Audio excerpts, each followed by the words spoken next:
Ito yung ginagawa ni Bansyong. Tingnan nga natin kung anong ginagawa niya.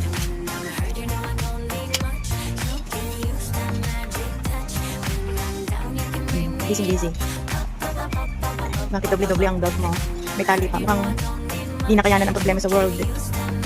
Huwag mo na sadili ka. Hindi mo kailangan gawin yan. Parang awa mo na. Marami pang nangangailangan sa pagmamahal mo. Oo, ano nangyari sa'yo? Ano ba? Ano talaga? Gusto mo?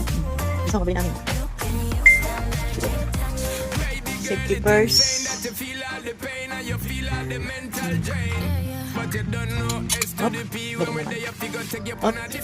Taba mo na.